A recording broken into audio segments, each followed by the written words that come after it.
assistente do necrotério público foi o primeiro a chegar na casa. A casa parecia velha e abandonada, mas na verdade era relativamente nova para os padrões da cidade. De fato, tudo ao redor da casa exalava uma aura de penumbra e escuridão. Uma moça jovem abriu a porta e só conseguiu mostrar com os olhos a escada de acesso ao segundo andar.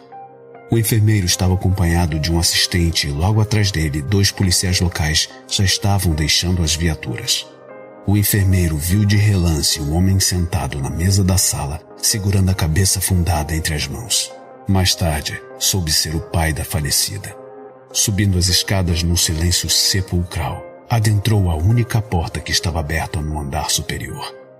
Com o ar solene inerente à sua profissão, fez um aceno de cabeça para o médico que estava sentado no chão, abaixo de uma janela totalmente escancarada, apesar do frio intenso. O médico tinha um olhar vazio e perdido e uma expressão de total exaustão. Logo no primeiro passo, sentiu um fedor nauseante. Ele já conhecia o cheiro da morte, mas aquilo era uma mistura de fezes, urina e podridão que ele não era capaz de distinguir. No outro lado do quarto, viu um padre, que fazia entre dentes uma oração, como se não fosse capaz de parar. O padre nem o viu entrar. Segurava uma bíblia com os dedos praticamente afundados na capa dura e a outra segurava um crucifixo que parecia amassado de tanta força colocada nele.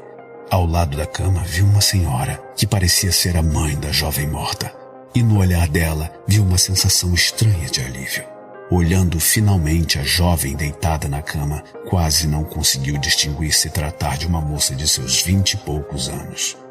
Ela tinha os ossos aparentes no rosto e no que era possível se olhar dos braços expostos. Os pulsos estavam em carne viva ainda amarrados à cabeceira da cama. Seu vestido estava repleto de manchas de suor, lágrimas, água benta e sangue aparentemente. O rosto paralisado numa expressão de terror, as olheiras gigantes e fundas, pareciam uma máscara sobre um rosto que um dia devia ter sido belo. Olhou para trás, mas não viu o assistente que se recusou a entrar no quarto. Ficou paralisado na porta segurando a maca de tecido. Chamou em vão e o assistente apenas fazia o sinal da cruz e rezava um Pai Nosso de forma automática e muito acelerada. O enfermeiro não sentiu medo, mas sentiu um profundo desamparo, como se um cômodo que estava repleto de gente agora de repente estivesse vazio. Na verdade, esse sentimento emanava do corpo sem vida de Annelise. Ali dentro habitaram muitas almas, e a dela não teve outra saída, a não ser desistir da vida para cessar o sofrimento.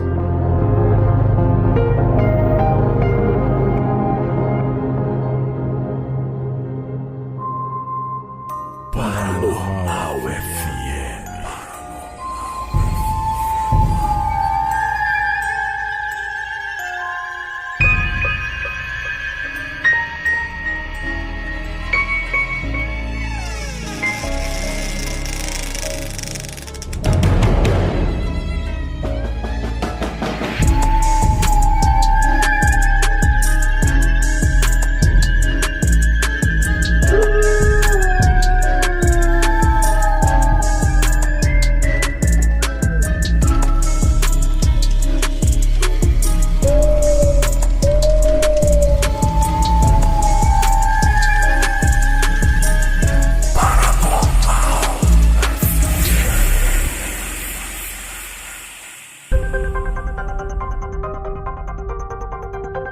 No ar, Paranormal FM, com Fernando Ribas e Leonardo Marques. É isso aí, meu amigo Leonardo. Tá começando aí o primeiro episódio do Paranormal FM, né? Nosso ZYP23, que é o prefixo da nossa rádio paranormal, né? E pra quem não conhece a gente aí, a gente vai se apresentar aqui rapidamente antes de começar o episódio. Meu nome é Fernando Ribas. Talvez você me conheça de algum outro podcast. Eu apresentava o Hangar 18 e agora comecei esse projeto, que é o Paranormal FM, junto com meu amigo Leonardo. Né, Léo? Fala um pouquinho aí. O Léo é virgem em podcast. É, meu irmão, é a primeira vez eu tô estreando aqui em podcasts, sendo conduzido pelo meu grande amigo Fernando Ribas. E a gente tá aqui nessa experiência pra dividir experiências com a galera. É isso aí. Eu e o Léo, a gente se conhece há muitos anos, né? Desde 99, né, Léo? Por aí. Ah, por aí, cara, 99 pra 2000, né? Mais de 20 anos, com certeza. Mais de 20 anos, né? Eu sou de Petrópolis, o Léo também é de Petrópolis e, pra quem não sabe, eu moro no Canadá e eu estive no Brasil em maio desse ano, né? E aí eu fui visitar o Hotel Quitandinha, né? Vou contar uma história rápida aqui pra explicar o porquê do nome do nosso podcast, né? Uhum. Eu me lembro, quando eu era garoto, o primo da minha mãe trabalhava no hotel, ele era vigia, né? É meu primo de 2º grau, ele faleceu já. E eu me lembro de uma vez eu ter ido até lá levar alguma coisa pra ele que a minha avó pediu. Uhum. E aí ele começou a me contar umas histórias lá do hotel. Inclusive, que lá no Hotel Quitandinha tem uma rádio subterrânea que, segundo o que ele me falou na época, era assombrada. E o meu avô trabalhou nessa rádio, né, o pai da minha mãe. Uhum. Foi radialista lá, que é a Rádio Quitandinha. E quando eu fiz essa visita agora em maio, eu vi lá, tem uma exposição do Sesc, agora quem toma conta do hotel é o Sesc. Sim, sim. Eu vi uma exposição lá e tá escrito lá ZYP23 e a gente resolveu fazer essa homenagem. Eu tive um insight da gente criar esse podcast junto. Exato. Exatamente. E falar sobre paranormalidade, ufologia, o que der vontade de bater um papo aqui sobre, né? É, isso aí. A gente vai escolher uns temas que gerem polêmica e dúvidas pra gente poder trocar nossas ideias aqui e vocês também darem ideias de vocês, verem o que vocês acham dos assuntos e nos ajudarem nessa caminhada aí. É isso aí. Espero que vocês gostem desse projeto. A gente tá fazendo com muito carinho, né, Léo? Sem dúvida, cara, sem dúvida. Pois é, não. E uma oportunidade enorme pra eu e o Léo fazer um projeto junto também. A gente tinha banda, né? Quer dizer, a banda ainda existe, né? Mas tá parada, obviamente, por conta da geografia. A distância física, né? Exatamente, tá impedindo, né? Exatamente. E pra mim é uma oportunidade incrível de ter um projeto com o Léo novamente. Sim, pô, com certeza. Né? A gente tem uma afinidade de irmão mesmo e é isso aí.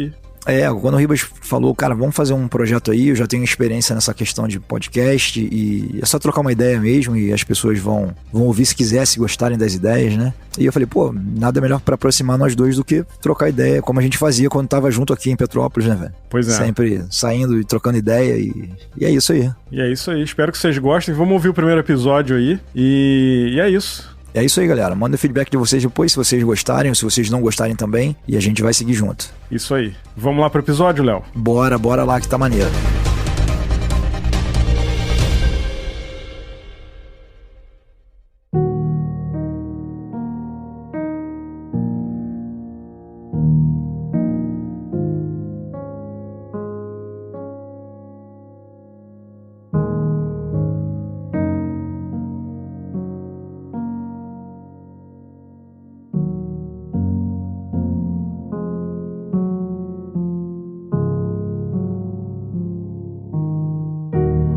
Então, meu amigo Léo, eu vou te falar uma coisa, cara. Eu vou começar esse episódio aqui já dizendo que eu não tenho medo de filme de terror, mas minha única restrição é filme de exorcismo, cara. Meu querido, não consigo. Quem tem medo, então não vem com esse papo não, que eu assisti o filme também pra gente poder conversar com mais propriedade e vou te falar, pra dormir vai ser complicado depois disso. Não foi uma boa ideia, a gente já pode falar de cara aqui. Não foi uma boa ideia.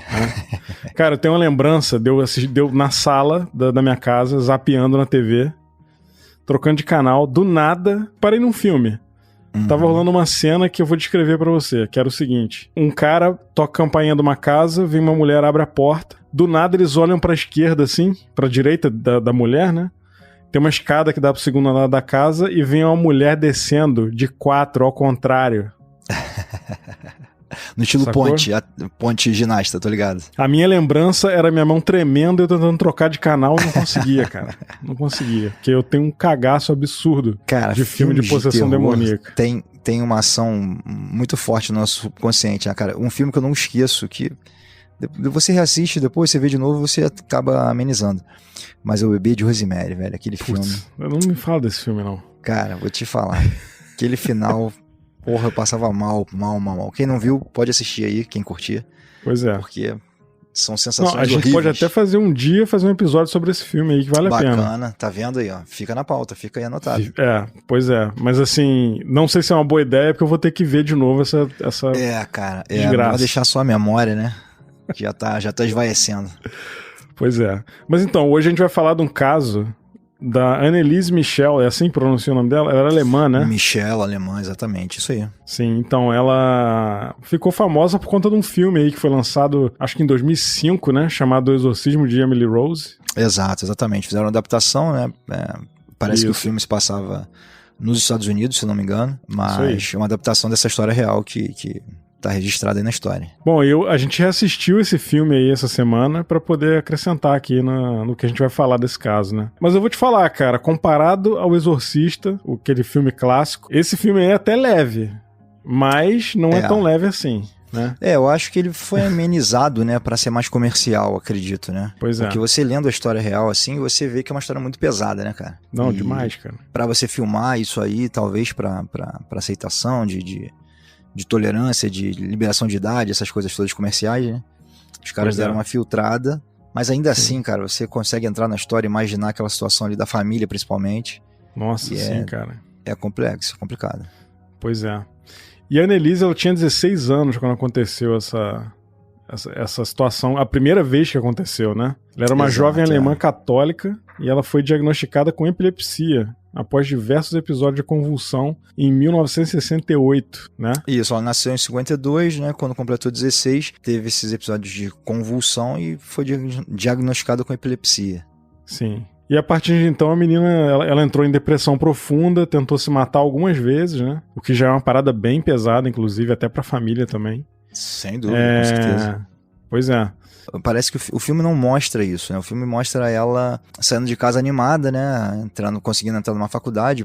Isso. O que aparenta ser uma família super católica, super conservadora, né? E ela sai, a família fica meio assim, mas ela vai tentar viver a vida dela normal, só que aí começa realmente a coisa ficar complicada. E é complicado porque, assim, pra gente ver como é que é uma adaptação, né? A história dela foi em 68, né? Por volta de 1968. E no filme você vê que são nos dias mais atuais, né? É uma época mais moderna, assim, não é tão sombrio, o filme, inclusive. Na verdade, ele aproxima a história, mas de uma forma... É um filme de tribunal, né? Não é um filme tanto de terror, exatamente. Né? Não é um filme de exorcismo, né? Exato. Exato, a gente vai chegar nessa parte aí. Isso aí.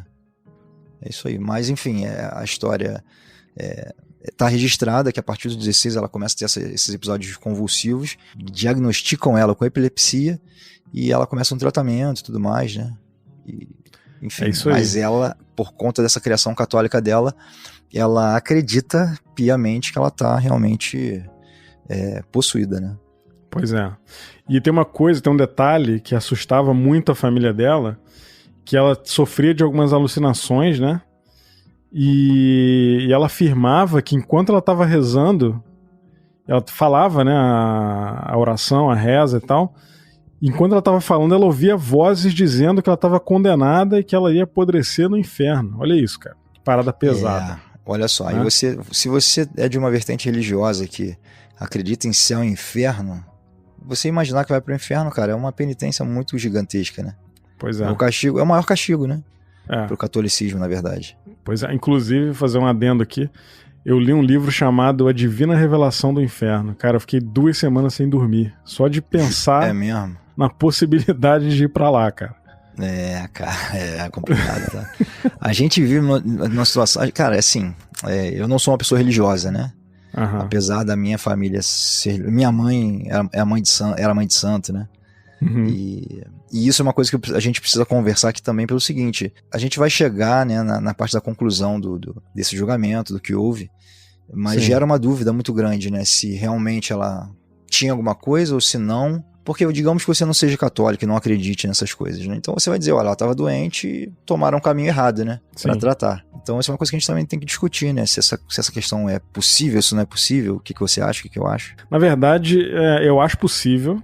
Inclusive, até vi um tempo atrás um programa no Discovery que tratava disso aí. O programa falava sobre possessão e uma das hipóteses era problema psicológico, né? Uhum, o que eu acho que é possível. Mas tem algumas coisas aí no caso dela que a gente vai ver já que pra mim dizem o contrário.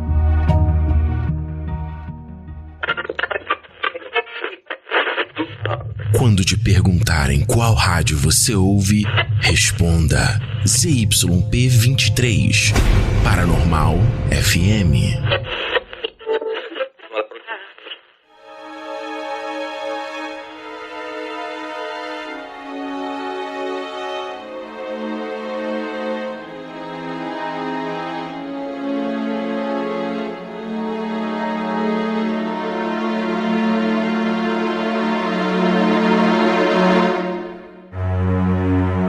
a situação dela começou a piorar, né?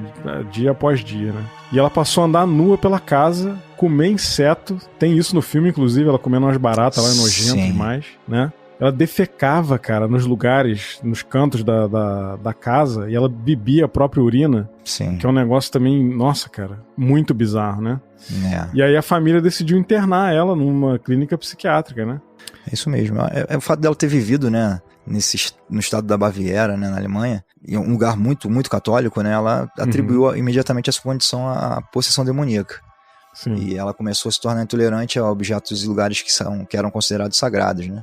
Sim. E começou a tomar medicamentos por causa disso, por ter sido internada, que queriam combater a psicose e esquizofrenia, que foi um dos diagnósticos que ela acabou sofrendo, né? Sim. Mas ela afirmava que era constantemente atormentada pelo que chamava de faces do diabo. Cruz credo, cara. Meu Deus. Como é que eu vou dormir hoje, cara? Bravo, irmão. Ainda bem que a minha filha tá aqui comigo hoje. Senão não ia conseguir dormir, não. Bom, os anos foram se passando e a Annelise ficou cada vez mais convencida de que a medicina não poderia ajudá-la, né, cara? Então, depois disso, ela decidiu fazer uma espécie de peregrinação, né, que passaria por alguns lugares religiosos na Alemanha, né? E a família dela acompanhou e tal, e até o vigário que acompanhava essa vigília da família testemunhou que a garota não conseguia ficar perto de nenhum objeto santo, né, nenhum objeto religioso, e nem beber água benta, né, água sagrada. A síndrome do vampiro, né, isso. cara? Não consegue ver uma cruz, não consegue beber água benta. E era comum que as pessoas que estivessem fazendo essa mesma peregrinação faziam essa mesma coisa, né? Tocavam crucifixo, bebiam água benta e tal. Sim. E aí acabaram se convencendo mesmo que era uma possessão demoníaca, né? A família e as pessoas que estavam em volta dela. Sim. E aí tem uma fala aqui que é o seguinte, ó. Abre aspas. Ela teve que desviar o olhar da imagem de Cristo. Fecha aspas. Disse um cristão que estava junto nessa peregrinação, né? Sim. Foi uma testemunha lá que viu essa situação. Isso levou a família dela a procurar, né, por um padre para realizar um exorcismo. Mas a gente, pesquisando sobre essa história, a gente vê que não é fácil você não chega na igreja e fala, me vê um exorcismo aí para hoje, não. É um último recurso que a igreja vai tentar, né, checar dados médicos, pedir pareceres psicológicos para depois, enfim, tentar o exorcismo. Seria realmente um last resort, né? Seria um último recurso mesmo. Sim, não, inclusive, eu até descobri recentemente que existe uma associação internacional de exorcistas que é apoiada pelo Vaticano. Olha que bizarro, não sabia disso não. Também tem mais de 200 disso. padres, cara. Anglicanos e ortodoxos. Ortodoxos já sabe, né? Tapa na cara.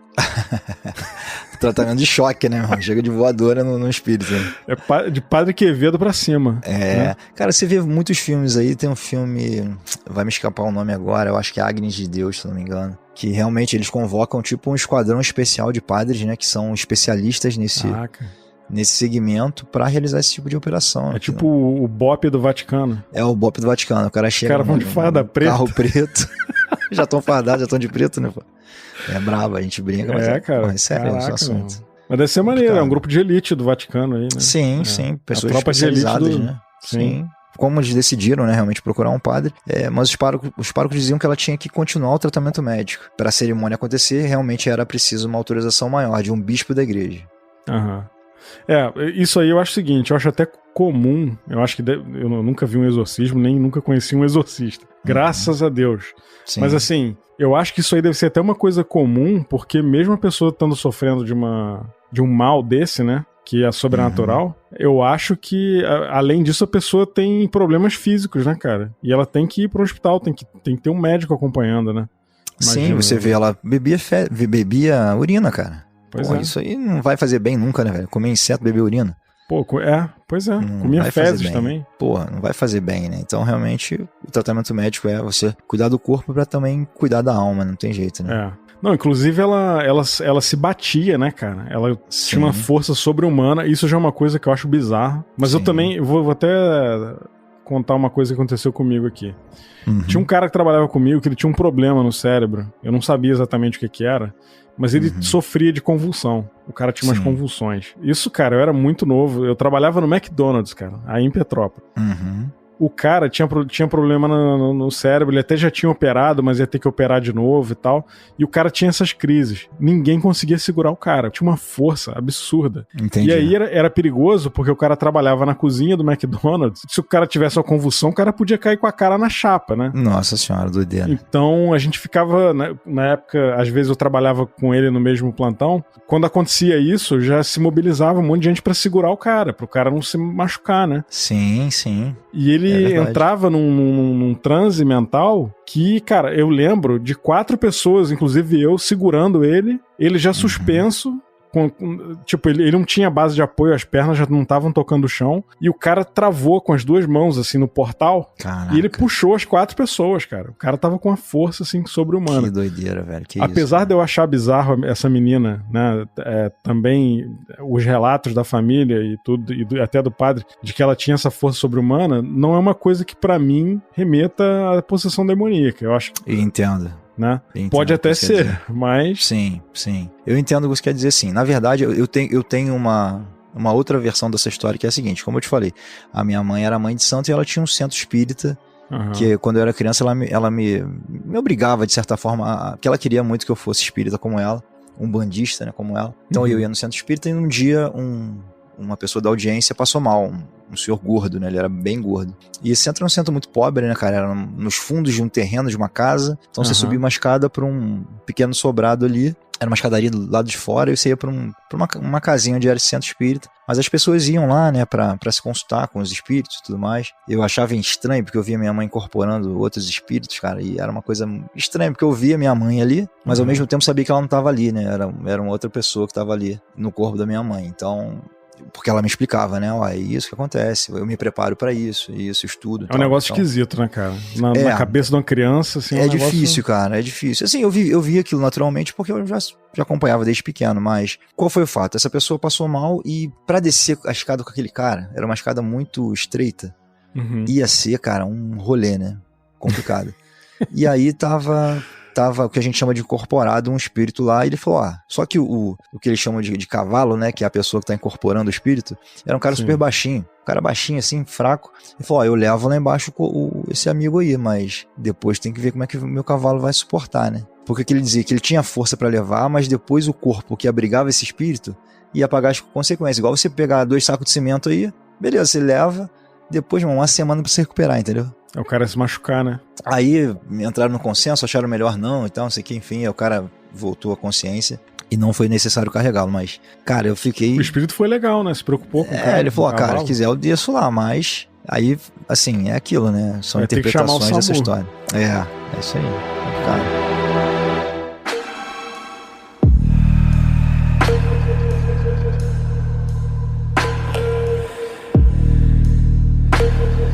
Mas voltando aqui ao fato da história da Annelise, em 73, né, ou seja, 5 anos depois dos primeiros episódios, ela estava no pior estado físico dela. O corpo já estava esquelético, ela não comia bem, ela não queria comer, ela era muito agressiva. Cadavérica, né, cara? Sim, cara, ela ficou esquelética, né? Não comia mais, né, cara? Você que tá ouvindo a gente aí, quiser botar no Google, por sua conta e risco, não me responsabilizo. Né? Procura aí, coloca o nome dela, Annelise Michel, com 2 N's, e vê aí as fotos dela. Inclusive, tem um áudio no YouTube que a gente não vai colocar aqui no podcast, porque é um negócio muito pesado. Sim. Então, se você quiser ouvir, você vai no YouTube aí. A gente vai colocar porque, sei lá, né, cara? A galera tá ouvindo aqui do nada, entra uma voz demoníaca, melhor não. Deixa a referência aí, quem quiser vai ouvir. Podem... Exatamente. Tem o áudio dela da gravação da sessão de exorcismo no YouTube. Depois, se você não conseguir dormir, a culpa não é minha, não. A gente já tá falando, né? A gente filtra pelo filme, que é uma versão mais filtradinha, né? Mais produzida, mais polida. Se o filme já te incomodar, cara, não vá pros áudios originais, tá? Que é muito mais sombrio, muito mais pesado. Exatamente. É bem complicado, bem complexo. Mas nesse momento que ela tava super esquelética, né? Ela não queria comer, tava muito agressiva. Um padre chamado Ernest Alt a viu e disse que realmente ela tava possuída por criaturas malignas. O cara deu o diagnóstico, né, cara? Cara, ele... provavelmente já tinha alguma experiência, né, com esse tipo de possessão, bateu o olho e falou, cara, isso aí não tá puro não. Sim. E aí o que aconteceu? 2 anos depois, o bispo Joseph Stahl, eu não sei como é que pronuncia esse nome, É Stengel? Será que é Stengel? Provavelmente Stengel, provavelmente sim.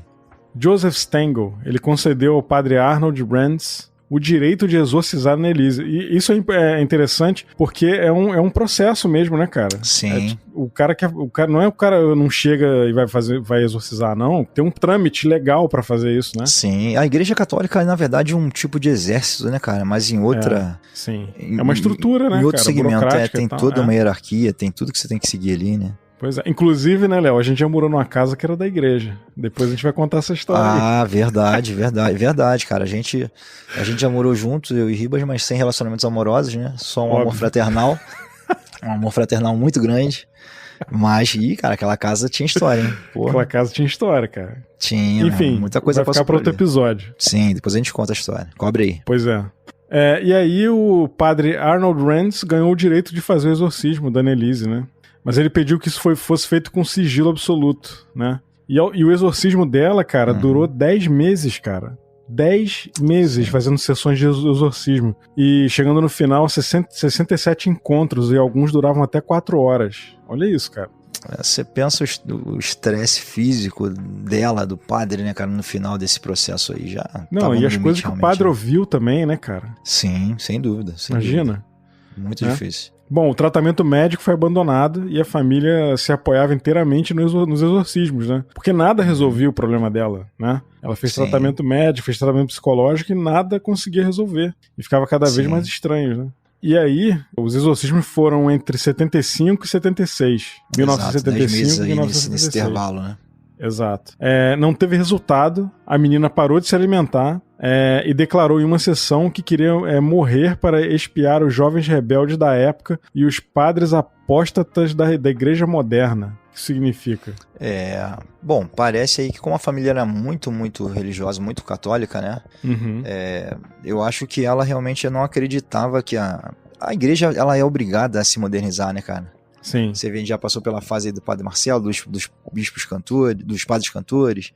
Agora a gente tem os padres que são influenciadores digitais, né, cara? Tem o Padre Gato a igreja também, vai o Padre Bonitão, o Padre que malha, o Padre Gato do Hermes e Renato. Cara, a igreja vai se adaptando à realidade nova para justamente tentar manter os fiéis, né? As pessoas vão mudando de interesse, né? Exatamente. E aí eu acho que ela não acreditava nessa mudança, a família talvez ela não acreditava nessa mudança e queria... Eu acho também, né, cara, que ela chegou num ponto que ela não queria mais sofrer, né, cara? Pois é. Ela não aguentava mais, né? Pô, imagina quem aguenta, né? Ela ficou anos nisso aí, né, cara? Sim, cara. Você vê, de 68 a 76 foram 8 anos nesse sofrimento, né, cara? Foram 8 anos. Você vê que ela veio a falecer. Não teve paz, né, cara? Não teve, né? Com certeza não teve. Pois é, nem ela nem a família, né?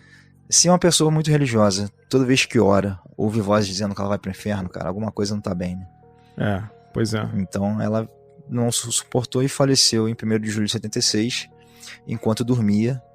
E a autópsia revelou que a causa da morte foi desnutrição, já que ela não comia por meses. E no mesmo ano, o Estado acusou de homicídio os pais de Michelle, o bispo Ernest Alt e o padre Arnold Rands. Os promotores afirmaram que a morte da menina podia ter sido evitada até uma semana antes do óbito. Pois é, eu acho que não tinha muito o que fazer não, cara. Que a menina já estava tão debilitada, né? Cara, foi muito tempo, 10 meses que ela ficou nesse processo, cara. Quando ela começou a não querer comer bebê e beber a própria urina ali, cara, ela... realmente, assim, se o medicamento não deu certo, cara, não sei o que podia ser feito. Pois é. Inclusive teve um vídeo aí que a gente viu no YouTube, que eu e o Léo a gente até viu junto, do BuzzFeed Unsolved, que são 2 caras que pegam esses casos aí paranormais e tal e vão investigar. Eles trazem alguns dados, inclusive eles comentaram lá que essa questão da força sobre-humana dela, teve um episódio que a família relatou que ela explodiu uma maçã com a mão, cara. Olha que parada bizarra. Eles tentam fazer um teste, né, cara? Eles tentam também fazer. O cara, eu vou conseguir. Caraca, é difícil, tá? Eu não tentei, mas eu vi que é difícil, pô. Você tentar explodir uma maçã com a tua própria mão, cara. Pô, cara, a maçã é difícil de morder, que sai explodir com a mão, né? Cara, é verdade. Imagina uma mulher, cara, que ela ficou desnutrida, velho, esquelética. Como é que ela vai ter força pra explodir uma maçã com as mãos? Pois que loucura, cara. Isso, doideira. Bizarro, né? Doideira. Bom, e aí depois disso tudo, né, teve o julgamento do padre e dos pais dela, né? E durante esse julgamento foram apresentados vídeos do exorcismo, fotos dela, que deviam ser bem chocantes. No filme tem, inclusive, né? Mas eu acho que a foto do filme não chega nem perto do que foi da vida real, né? Nossa Senhora. E a igreja foi condenada a pagar uma multa, né? E os pais foram absolvidos, porque segundo a lei alemã, eles meio que eles já sofreram bastante perdendo a filha, né? Tipo, a pena deles foi perder a filha. E aí eles foram absolvidos. Verdade. Eles passaram realmente anos nesse sofrimento. E aí a gente entra naquela dúvida, né, cara? Até o áudio do início do vídeo fala que ela abriu mão, né? Abriu mão do próprio espírito porque não aguentava mais sofrer, né? Então, pra mim, se isso tudo é verdade, né? Se tudo isso aconteceu, se você acredita que isso pode ter acontecido, ela realmente não queria mais sofrer e deixou rolar. Agora, eu acho o seguinte, assim, eu acho que uma pessoa que vive num mundo religioso, né, cara, eu não vou dizer bitolado, mas que vive em função da religião e aí começa a acontecer uma coisa estranha, mesmo que seja um problema psicológico, a pessoa tá esquizofrênica, ouvindo vozes, eu acho que é muito fácil dela se sugestionar que ela tá possuída. Mas tem algumas coisas aí que me chamaram a atenção na história dela, né? Sim. Vamos falar no nosso ponto de vista dessa questão, Ribas. O que você acha que... Você acha que é possível um espírito invadir o corpo de outra pessoa e entrar na mente dela e dominar a pessoa? O que você acha? Cara, eu acho que é possível, sim. Eu inclusive, tenho muito medo, mas eu acho que é possível, sim. Eu tava pensando numa analogia simples aqui, cara. Às vezes você tá num lugar e chega alguém que rouba a vibe do lugar. Já passou por isso? Já, energia, né, cara? Energia é uma parada bizarra. Alguém chega com uma energia que joga lá embaixo e fala, putz, sugou tudo aqui, né? Pois é. E aí eu acho que a gente se sintoniza com outras pessoas, tanto pro bem quanto pro mal, né? Quando você gosta de alguém, por exemplo, você sintoniza aquela energia com a pessoa e a coisa flui bem e vai seguindo, né? E acho que é isso, a gente canaliza e a gente somos como se fôssemos rádios, né? E a gente tem nossos canais de sintonia. Se tiver desintonizado, cara, entra uma estação diferente e tudo pode acontecer, né? E se tu tiver tido um dia de merda, eu acho que é muito fácil pegar uma energia ruim em cima, né não? Sim. Eu acho que você se abate, né, cara? Você fica... A defesa baixa, né? E você fica muito suscetível a certas coisas, né, cara? Não, o que eu ia falar é o seguinte, a gente até conhece pessoas que vivem tanta coisa, assim, que é pesada, e tu vê que a própria vida da pessoa, às vezes, não vai pra frente por conta dessas coisas, né? Ela não eu não sei se é coincidência, vezes, né, mas... dar passos simples, né? Pois não sei se é coincidência, mas eu acho que tem muito a ver com energia, cara. E a gente acaba buscando formas de tratar isso, assim, pela sua crença, né? Se você acredita em religião, você vai buscar um apoio religioso. Se você não acredita, você vai buscar um apoio psicológico, um tratamento, medicamentos, o que seja, né? Então, cada um vai buscar sua ponte. Nesse filme, e a gente falou também do vídeo, né, cara, do BuzzFeed aí, dos dois rapazes lá, tem uma cena reproduzida porque parece que é uma praxe dos exorcismos, o padre tentar saber o nome do espírito que tá ocupando, porque ele consegue influenciar e exercer poder sobre aquele espírito. Se ele sabe o nome do espírito, ele consegue exercer poder convocando o espírito pelo nome, né? Sim. E aí ela deixa entender que é mais de um espírito, né? Somos seis. E fica nisso, e ele não consegue, mas uma hora que de muita pressão lá, que a coisa escala muito, ela revela os nomes dos espíritos. E ela fala nomes, assim, bem famosos. Isso gerou uma dúvida, né, no cara do vídeo do BuzzFeed, que ele até diz, ela pensou nas piores pessoas possíveis. Inclusive, essa história já se passa numa situação difícil, assim, né, porque é a Alemanha do pós-guerra, né, a guerra terminou em 45. Ela nasce em 52, a Alemanha deve estar se reestruturando, ainda com muitos resquícios de uma energia muito negativa que passou muito, ali, né, cara? Muita gente morreu, né? Muita gente morreu e fora isso a energia que todo mundo emana para aquele lugar, fala, Alemanha, isso aqui perderam a guerra, né? Acabam tendo que se sujeitar a muita coisa. Então ela revela os nomes de quem tava ocupando o seu corpo, né, cara? E essa parte é muito chocante. Sim. No momento lá que é o êxtase do filme, né? Que é o ápice do filme, né? Então quem for assistir o filme depois ver aqui vai ter esse spoilerzinho. Mas ela fala que os espíritos que estão dentro dela são de Caim, que é um personagem bíblico muito famoso. Filho de Adão e Eva, que matou o irmão, né? Sim, que matou Abel, né? Que foi considerado um crime super hediondo até hoje, né? Obviamente. Judas, que foi traidor de Jesus Cristo. Nero, né? Um imperador maníaco que incendiou Roma.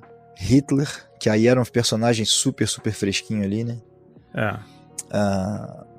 Finalmente ela fala do nome de Lúcifer, que é o anjo o anjo maldito da escuridão. Sim. E até aí são nomes que todos já ouviram falar, né? Todo mundo Sim. já ouviu falar desses nomes, né, cara? Pô, em alguma história, lendo a Bíblia, enfim. No filme ela menciona Belial também, né?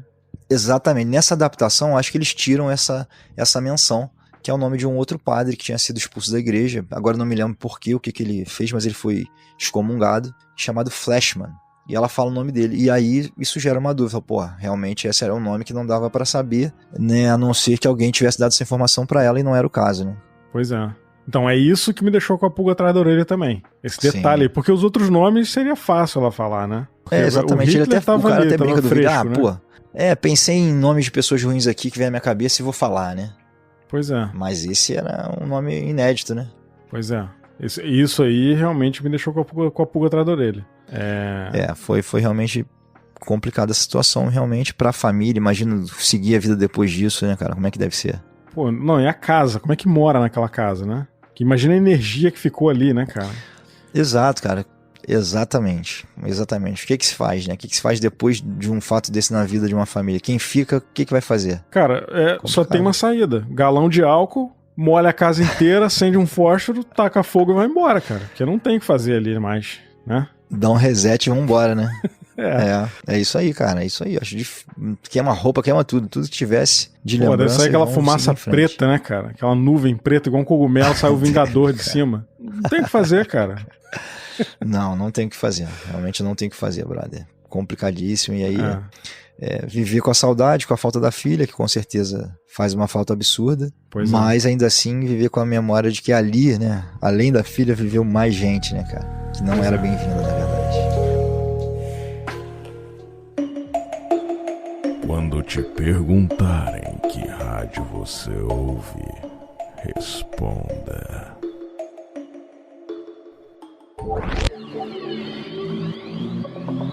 ZYP23 Paranormal FM.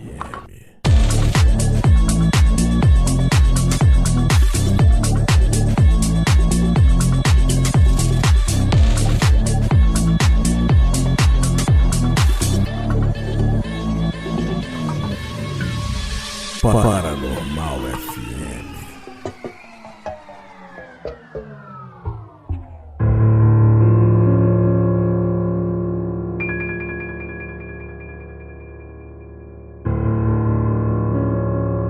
Agora, no filme, de novo, né? O filme ele foca inteiro nessa questão do julgamento do padre, né? Porque o óbito dela gerou um processo jurídico ali. Então, e aí a coisa é julgada em outra instância, né? Não é julgado pela igreja, é julgado pela justiça dos homens, né? Vamos dizer assim. E aí o filme foca nisso, que inclusive aconteceu.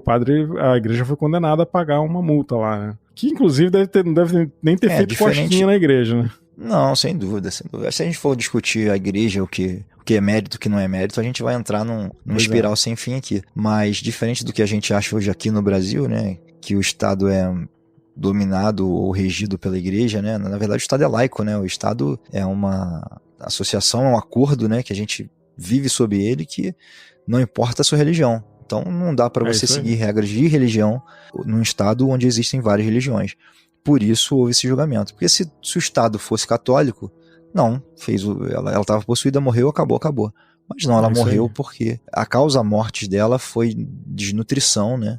E a fraqueza que ela realmente, sem comer, sem beber nada, ela não suportou e entrou em falência múltipla dos órgãos e morreu. Mas o que causou isso é que gera toda essa controvérsia. Então o julgamento é basicamente esse.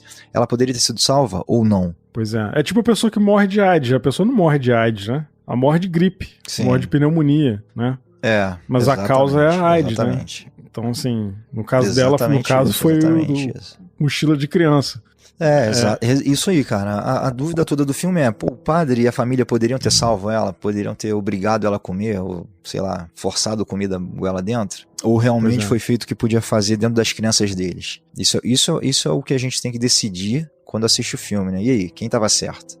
A crença dela na possessão maligna ou o tratamento médico normal? Na verdade, o médico acompanha o exorcismo no filme, né? Porque parece que é praxe também, né? Tem que ter uma pessoa pra ajudar a cuidar do corpo, né? Sim. Mas o cara tem que cuidar dos sintomas, né? Sim, as coisas que acontecem, não come nada, vai ficar fraca, então tem que dar um medicamento, tem que ser aquilo. Tomar um soro, é um processo, né? Assim. Exatamente, mas podiam ter forçado ela a se manter viva. E a pergunta crucial, será que ela queria continuar viva? Realmente, levando essa vida que ela levou aí todos esses anos, não tem por que continuar vivendo, né? Porque deve ser um desespero, né, cara? De 23 anos, cara, você vê, 23 anos, 1/3 da vida dela, 8 anos ela passou nesse processo aí de estar possuída, ou na mente dela tá encapsulada aí por outras pessoas, por outros espíritos, né? Será que vale a pena continuar? Mas eu vou te falar, eu me pergunto também o seguinte, se durante a possessão, durante esses atos que ela cometia de comer fezes, beber urina, comer inseto, no filme, inclusive, ela arranha a parede com as unhas. Eu acho que na vida real a família relatou isso também, né? Que ela arranhava a parede com as unhas. Sim. Será que ela tinha consciência quando tava... Será que ela... Tipo, ela tava ali, ela via o que ela tava fazendo, mas ela não podia tomar as rédeas do próprio corpo. Como que deve ter sido isso, né, cara? Você imaginar isso deve ser um negócio de louco, né? Sim, a pessoa não ter arbítrio sobre o próprio corpo, né? Pô, eu preciso me alimentar, eu quero, mas não tenho força, não tenho voto, não tenho vez no seu próprio corpo. É como se ela estivesse ali presente, mas não controlasse a situação. A gente até comenta de um outro filme que é aquele Vidro, né? Você lembra do Vidro? Que o rapaz tem, diversas personalidades e você nunca sabe quem tá na frente, né? Tinha antigamente um Playmobil que você virava a cabecinha dele e vinha uma carinha, né? Tipo triste, isso aí, o conceito é alegre. Esse aí. E o cara, assim, ele tinha dezenas, não sei quantas exatamente agora, de personalidades dentro dele, você nunca sabia quem tava. Quer dizer, você sabia porque ele manifestava, né? Mas ele se transmutava fisicamente também. E aí volta naquela questão que você falou, né? O cara tem um problema, um transtorno psicológico que muda a força muscular dele, né? Sim. Isso é uma doideira. Inclusive, né? tem uma das personalidades dele era um monstro, né? Que ele se dizia monstro. E ele ficava mais forte também, né? Sim. Nesse filme aí. Exatamente, cara, exatamente. Ele realmente, caraca, parecia que ele ficava maior, né, cara? E uma hora ele parecia uma criança, uma hora ele parecia uma senhorinha, e uma hora ele parecia um monstro, porra. É bem perturbador 2 metros de altura, cara, super musculoso. Mas aí esse filme já aborda uma questão psicológica, né? Exato, mas se você olhar isso aí pela ótica da religião, pode ser visto como uma possessão também, né? Exatamente. E aí a gente volta para a questão principal. Será que seria possível salvá-la com tratamentos da ciência, ou será que só a religião seria possível ser usada para salvá-la, que infelizmente não foi o caso, né? Pois é.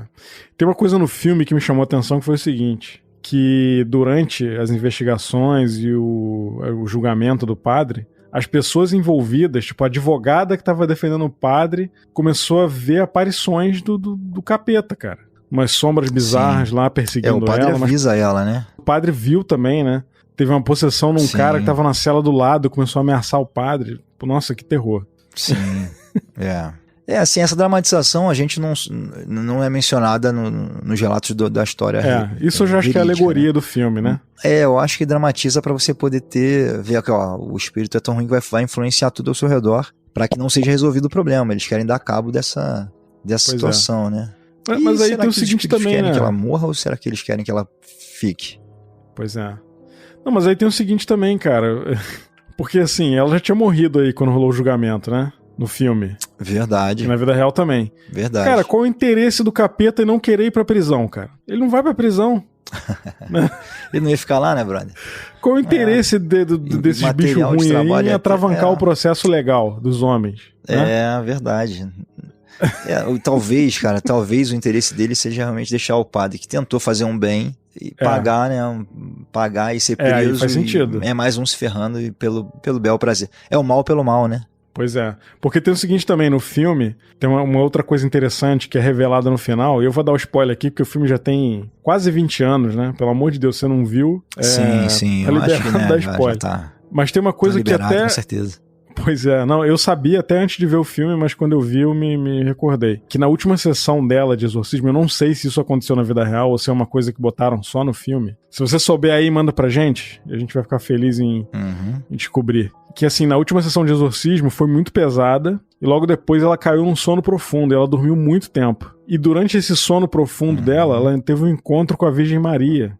E aí a Virgem Maria falou pra ela que a missão dela ali, que tudo aquilo que aconteceu, a possessão dela foi permitida por Deus. Porque o objetivo daquilo ali era mostrar pra humanidade que o mundo etéreo existe, que demônios existem. E aí a Virgem Maria falou, você não vai sobreviver ao que tá acontecendo com você, então eu vou te dar 2 opções. Você pode morrer agora e ir comigo pro céu, ou você pode voltar e ir até o fim com isso e provar que os demônios existem. Provar que o mundo espiritual é uma realidade. E eu achei isso muito interessante, assim. Eu já sabia dessa parte aí, mas eu me recordei quando eu vi.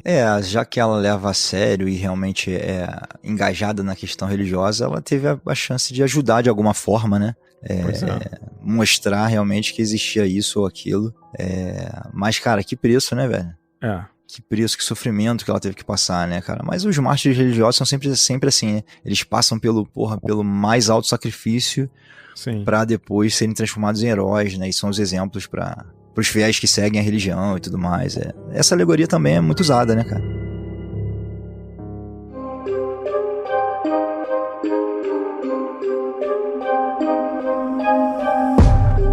E você, cara, o que você acha? Você acha que ela foi possuída? Você acha que era problema psicológico? Qual que é a tua visão desse caso aí? Então, Ribas, eu sou uma pessoa que tem o privilégio, talvez, vamos dizer assim, de ter vivido na Umbanda com a minha mãe, de ter seguido a igreja evangélica com os amigos, de ter sido batizado na igreja católica, ou seja, provado um pouquinho de cada coisa, né? E ainda assim, cara, eu chego na conclusão, eu particularmente, óbvio, eu falo só por mim, né? Que a religião é muito difícil porque ela é regida por homens, né? Por pessoas, né? E aí você tem que submeter a uma política interna de alguém que decidiu que é assim que funciona. Alguém pode falar que, não, a Bíblia é o livro sagrado, a gente tem que seguir aquilo ali, mas ninguém segue a Bíblia à risca, não existe questionamento, também é impossível, né?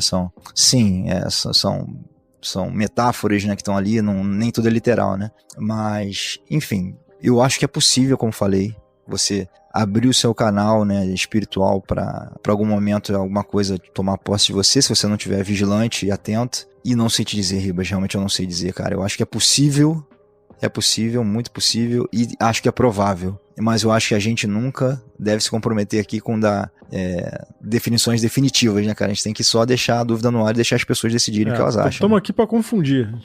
Vamos trazer. Estamos aqui para deixar questões e você decida aí. É preciso estar atento e forte. E o resto, meu irmão, vigia o teu aí e decide o que você acha. Acha que é possível, não é? Acho que você tem que falar com a gente o que você acha aí pra gente também tentar concluir entre nós aqui o que esse caso significou, né? É isso aí. Bom, eu realmente acho que alguma coisa aconteceu ali com ela. Acho que, apesar de eu ter as minhas dúvidas sobre religião, né, cara, em geral, assim como você, eu também fui criado na igreja católica e frequentei a igreja evangélica um tempo na minha adolescência.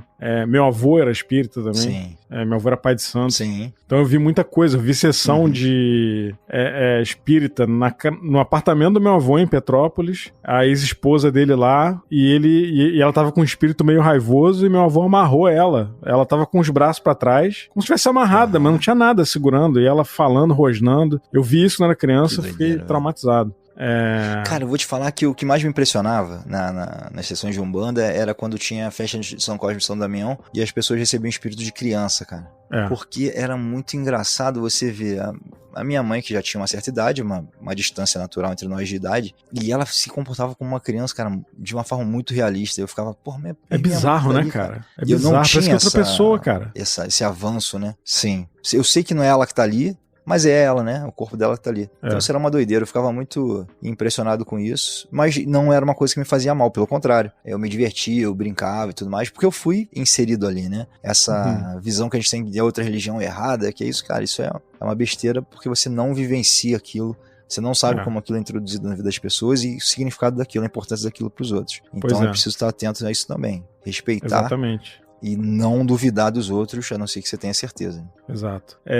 Não, inclusive eu tenho uma história bizarra sobre Cosme e Damião, que foi o seguinte: eu era criança, eu fui no Ciméria com a minha mãe, minha mãe nem morava no Ciméria ainda, mas tem uma amiga da nossa família de muitos anos. Eu vi as filhas dela nascerem e tal, desde pequenininho, e a irmã dela recebia santo num centro, lá no Ciméria, que era uma casinha muito humilde. Uhum. Era um centro pequeno e tal. Sim. E minha mãe foi lá. Geralmente cara. Geralmente essas religiões de matriz africana, elas são muito pobres, né, cara? Não tem grana, são né? tudo muito simples, né, cara? Sim. E a gente foi lá, minha mãe me levou com ela, eu era pequeno, era garoto, devia ter aí, cara, uns 7 anos, por aí, 7 para 8 anos, idade que minha filha tem hoje. E aí, cara, a irmã dessa amiga da minha mãe recebeu um espírito de uma criança lá e começou a brincar comigo. Pegou doce, trouxe um carrinho, ficou brincando, eu adorei, né? Eu, na minha cabeça, com uns 8 anos de idade, era uma criança, era a tia que tava ali brincando comigo, mas não era. Ela tinha recebido um espírito de uma criança. E aí, do nada, ela virou pra minha mãe e falou assim, posso levar ele pra brincar comigo? Aí minha mãe, pode levar sim. Cara, do nada, veio uma pessoa que trabalhava no centro, repreendeu, falou assim, não, ele não pode não, que amanhã ele tem escola. Ele não pode brincar contigo não, brinca com ele aqui. Aí... Caraca, velho. Aí essa mulher... Te levar mesmo. Cara, aí essa mulher puxou minha mãe pro canto, me levou junto e chamou a atenção da minha mãe. Falou, ó, se ela falar isso de novo, que quer levar ele, diz que não pode. Porque se você falar que pode, teu filho pode morrer. Que loucura, meu irmão. Aí tu imagina, cara, como é que eu saí de lá. Embora. Caraca, Rila, cheio de doce já na barriga, meu irmão. Já era. Pelo menos ia de barriga cheia, né? Caraca, meu camarada. E não, cara, olha que terror. Eu ia passar mal na hora ia deixar ali tudo ali. Cara, olha só, eu já tinha medo de ir no centro com a minha mãe, porque a parte de trás do centro... essa história, hein, velho? Essa história é bem bizarra, vou te falar. É bizarro. A parte de trás do centro, normalmente tem uma casinha cheia de estátua. Tu lembra disso? Tu já viu isso? Sim, é verdade. Tem o santuáriozinho onde fica... Eles chamam de gongá, né? Onde ficam os santuários. Já vi. Isso. E eu tinha medo porque tinha umas estátuas lá que era o capeta. Que na verdade não é o capeta, é o Exu, né? É o Exu? Sim. Eu sou ignorante, eu posso estar falando besteira aqui. Eu não sou conhecedor porque eu era muito jovem e depois eu não frequentei mais, mas assim, eu tenho total respeito, máximo respeito pela religião, por todas as religiões, na verdade, né? Tudo que eu tô falando aqui é a minha lembrança de 7 anos de idade. Então, na minha cabeça... não tá falando de religião, a gente fala dos religiosos, né, cara, que são complicados. Exato. A religião é sempre tem um propósito bom, mas as pessoas contorcem até tirar algum proveito daquilo. Exatamente. Mas eu me lembro, sim, das imagens, sim. Algumas imagens são meio perturbadoras mesmo, né? Até porque não são de tanta qualidade, não são tão bem feitas. E você já tem isso, né, cara? Numa experiência que, irmão, você já tá ali meio ressabiado. Tudo criança, né, cara? Tu é criança, tu vê aquilo ali, é o capeta, cara. Sim. Às vezes nem é o capeta, mas tu tá vendo ali, é o capeta. Sim, né? Sim, verdade, cara, verdade. Pois é. Não, inclusive eu tinha um amigo meu na minha infância que ele dizia que a mãe dele era espírita. E eu tinha medo de ir na casa dele porque eu achava que a mãe dele era um fantasma. Eu não sabia o que era ser espírita. Entendi. Tu achava que ela era o espírito, não o espírito, né? Pode crer. Cara, essa situação que você passou aí, posso levá-lo, não sei o que, lembra uma questão de manual que a gente tem que deixar sempre anotado, né, cara? Se você ouvir bater na porta, se você ouvir alguém batendo, você não deve perguntar quem é e não deve mandar entrar, porque tem coisa que precisa de autorização para entrar, né? Fica a dica aí pra vocês aí. Pede autorização, ó. Se vai deixar, sempre vigilante, sempre atento, a mente sempre forte, sempre que possível, né?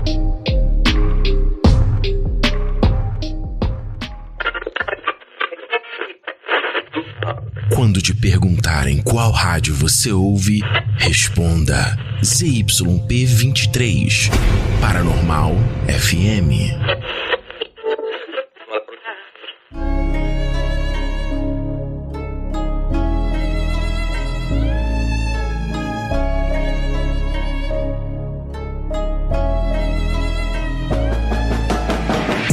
Bom, então é isso. A gente vai terminar esse episódio aqui com um clima lá em cima, com uma história bizarra de que eu podia ter morrido e não morri. E a gente quer saber de você aí o que você achou do caso da Annelise Michel. É um caso bem famoso, é provável que todo mundo conheça já. E quem não viu o filme, veja, mas não veja de noite, porque realmente é negócio complicado.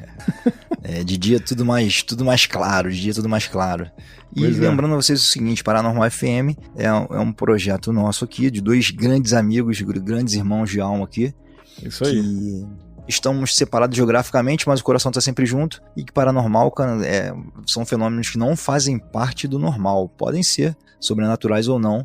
Então a gente vai falar de vários casos diferentes aqui. A gente vai pesquisar coisas interessantes que a gente possa discutir, que a gente possa trazer dúvida e fazer vocês participarem com a gente. Esse é só o começo, né, Léo? É só o começo, velho. E é o seguinte, ó, você quer entrar em contato com a gente, mandar um e-mail e dizer o que você achou do episódio, do caso da Annelise. Inclusive, se tiver algum psicólogo aí ouvindo a gente, algum psiquiatra, acho que é psiquiatra o correto, né? Conta pra gente aí o que você acha, se é possível, se é possível esse tipo de coisa acontecer com a mente humana, né? E a pessoa realmente achar que tá possuída por um demônio. Manda e-mail pra gente, nosso Gmail, que é paranormalfmpodcast@gmail.com, ou segue a gente lá no Instagram, pode mandar por lá também que a gente responde, é @paranormalfm no Instagram e no Twitter também. Velho, isso aí eu acho interessante mesmo, porque você vê que no caso da Annelise, ela foi diagnosticada com epilepsia e também com esquizofrenia, se eu não me engano. Será que isso é o suficiente pra explicar o que aconteceu com ela, velho? Ou será que tem mais aí? Será que o normal não sente? Tem mais caroço nesse angu. O paranormal é o que aconteceu? Eu acho, cara. Eu acho que foi uma coisa paranormal mesmo. É isso, quando o normal não explica, o paranormal tem que aparecer. Léo, quem quiser ouvir o podcast, o Paranormal FM, como que faz? Ribas, é o seguinte, é só procurar a gente aqui nas plataformas de streaming que você preferir. A gente vai estar tentando subir em todas que forem possíveis aqui, no Spotify, no Google Play. Procura a gente aí, Paranormal FM. Faz contato, manda e-mail pra gente, dê sugestões de pauta pra gente também poder contar histórias interessantes e paranormais. E vamos que vamos. Então é isso aí, gente. Até o próximo episódio. Valeu. Tamo junto, galera. Sempre atento, sempre vigilante. Bora pra frente.